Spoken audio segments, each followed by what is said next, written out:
السلام علیکم. ڈاکٹر عارف حکائی آپ سے مخاطب ہے. سینٹی ہمارا چینل ہے یوٹیوب کے اوپر.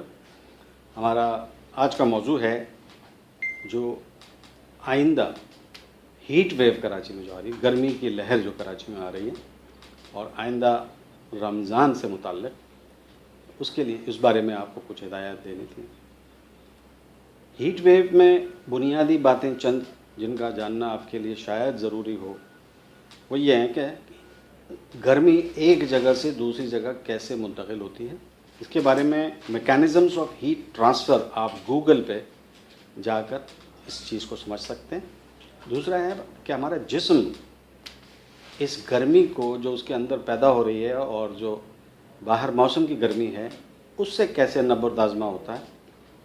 اس کے میکینزم کو سمجھنے کے لیے ریگولیشن آف باڈی ہیٹ، اس کو بھی آپ گوگل کر کے ساری تفصیلات اس میں آپ جان سکتے ہیں. اور ہم جو اس بارے میں تفصیلات فراہم کریں گے وہ آئندہ اپنی ویڈیو میں کریں گے، چونکہ اس وقت کی کمی کی وجہ سے ہم اس تفصیلات میں جانا نہیں چاہتے. آج ہم آپ کو یہ بتائیں گے کہ گرمی موسم گرما میں گرمی کتنی قسم کی ہوتی ہے. یہ دو قسم کی ہوتی ہے بنیادی. ایک ہوتا ہے جس کو ہم لو کہتے ہیں، اس میں گرمی جو ہوتی ہے وہ خشک گرمی ہوتی ہے. دوسرا جو کراچی کی گرمی ہے اس کو ہم کہتے ہیں ہاٹ اینڈ ہیومڈ. کراچی میں سمندر کے ساتھ جو تعلق ہے کراچی کا، اس وجہ سے ہوا میں نمی کے تناسب بہت زیادہ ہوتا ہے. ہوا میں نمی کا تناسب ہونے کی وجہ سے یہ جو گرمی کی لہر ہے یہ مختلف رویہ ہوتا ہے اس کا. خشک گرمی میں یعنی لو میں آپ کو اگر اپنے آپ کو گرمی سے محفوظ رکھنا ہے تو اس کے لیے بہت آسان طریقہ ہے. گھر کے اندر اگر آپ ہیں تو آپ خس کی جو چٹائی ہوتی ہے اس کو پانی میں بھگو کے اگر لگا دیں تو جو بھی ہوا چل رہی ہے وہ ٹھنڈی ہو کے گھر کے اندر آئے گی اور آپ کو گرمی محسوس نہیں ہوگی. اسی طرح کسی درخت کے سائے کے نیچے کھڑے ہو جائیں، چھتری لے لیں یا گرم مطلب رومال جو ہے اس کو گیلا کر کے سر پہ رکھ لیں. کچھ اور ٹوٹکے بھی بتائے جاتے ہیں، لیمو جیب میں رکھ لیں، پیاز جیب میں رکھ لیں تو وہ گرمی کے اثرات سے آپ کو بچا لیتے ہیں. کراچی کی جو گرمی ہے جو 2015 میں جس کی وجہ سے کراچی میں بہت زیادہ اموات ہوئی تھی، اس کی بنیادی وجہ یہ تھی کہ لوڈ شیڈنگ کی وجہ سے گھروں میں پنکھے بھی میسر نہیں تھے. اس گرمی سے بچنے کے لیے بھی کچھ بنیادی جو اقدامات ہیں وہ کرنے کی ضرورت ہے. اگر آپ گھر سے باہر نکلتے ہیں تو برائے مہربانی ایک چھتری اپنے ساتھ رکھیں تاکہ حدت سے آپ بچ سکیں اور مستقل ایک سایہ جو ہے وہ آپ کے اوپر ہو. ہوا جب چلتی ہے تو وہ پسینہ خشک کر دیتی ہے. اگر آپ گرمی کی حدت سے بچیں اور پسینہ نہ نکلے تو یہ آپ کے لیے اچھا ہے، آپ کا جسم ٹھنڈا ہوتا رہے گا.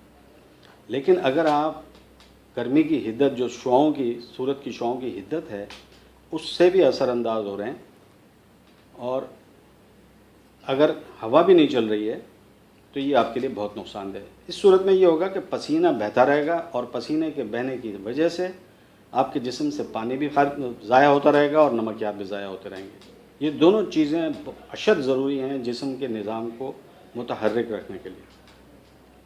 آسان طریقہ یہ ہے کہ اگر آپ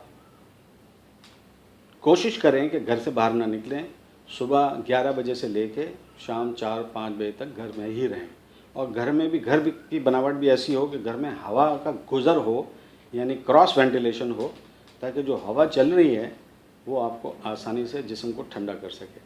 دوسرا یہ ہے کہ گھر میں پنکھا اگر بجلی ہے تو پنکھا مستقل چلتا رہے اور آپ پنکھے کے نیچے بیٹھے رہیں چھاؤں میں. تیسرا یہ ہے کہ اگر بجلی لوڈ شیڈنگ ہوئی ہے تو یو پی ایس یا بیٹری والا پنکھا اپنے پاس رکھیں. چوتھا یہ ہے کہ اگر آپ باہر نکلنا مجبوری ہے اور آپ حدت کی وجہ سے پریشان ہو گئے تو کوئی سائے دار جگہ جہاں پر ہوا بھی چلتی ہو وہاں پر آپ تھوڑی دیر آرام کر لیں اور اپنے بدن کے ضائع شدہ پانی اور نمکیات کو آپ ریپلیس کر دیں، یعنی وہ آپ پینے کے لیے استعمال کر لیں. اور اس کے لیے سب سے اچھی چیز جو کہ آب حیات کی حیثیت رکھتی ہے وہ ہے ORS، جو ہم بچوں کو ڈائریا کے لیے دے رہے ہوتے ہیں. وہ اس کی ایک بوتل ہمیشہ اپنے ساتھ رکھیں اس گرمی کے موسم میں، جب یہ کہ جو ہوا میں نمی کا تناسب بہت زیادہ ہوتا ہے اور گرمی کی حدت بھی بہت ہوتی ہے، تو اس وقت اگر گھر سے باہر نکلنا ضروری ہے تو 1 سے 2 لیٹر ORS بنا کر گھر سے اپنے ساتھ کسی تھیلے میں یا بیگ میں رکھ کر نکلیں، تاکہ وقت ضرورت آپ اس کو استعمال کر سکیں۔ یہ بنیادی چیزیں ہیں۔ اگر خدا نہ خواستہ اگر آپ کا جسم میں نقاہت محسوس ہو تو فوراً آپ اسپتال میں رابطہ کریں، اور وہاں پر جو بھی علاج ہوگا وہ اس سے انشاءاللہ وہ آپ کسی بھی جان لیوا مصیبت سے بچ جائیں گے۔ چوتھا یہ ہے کہ گھر کے اندر جو ضعیف افراد ہیں ان کو ہمیشہ پنکھے کے نیچے سلائیں۔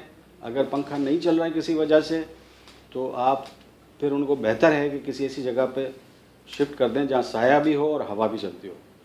ان چیزوں کا خیال رکھیں گے تو انشاءاللہ آپ گرمی کے جو یہ لہر آتی ہے اس کے نقصانات سے بچے رہیں گے۔ اس کے علاوہ جو آئندہ رمضان آ رہا ہے اس حوالے سے علماء سے معلوم کیا گیا، تو علماء کا کہنا یہ ہے کہ روزہ رکھنا فرض ہے۔ اگر خدا نہ خواستہ روزے کی حالت میں یہ گرمی کے اثرات کی وجہ سے آپ کو نقصان کا اندیشہ ہو تو روزہ آپ توڑ سکتے ہیں، اور اس کی قضا ایک ہی روزہ ہے۔ اگر آپ روزہ نہ رکھ سکتے ہوں تو اس کے لیے فدیہ ہے، اور اگر آپ جان بوجھ کر روزہ چھوڑیں تو اس کا فدیہ یا اس کا کفارہ جو ہے وہ 60 روزے ہیں۔ تو سب سے آسان طریقہ یہ ہے کہ روزہ رکھ لیا جائے، اور نقصان ہونے کا جب بھی اندیشہ ہو تو روزہ توڑ دیا جائے، اور اس پر کوئی غم نہ کیا جائے، کیونکہ اس کا کفارہ جو ہے وہ ایک ہی روزہ ہے۔ یہ چند ہدایات تھی جس حوالے سے گرمی کی جو آئندہ لہر اگر آ جائے تو اپنے آپ کو آپ محفوظ رکھ سکتے ہیں۔ شکریہ۔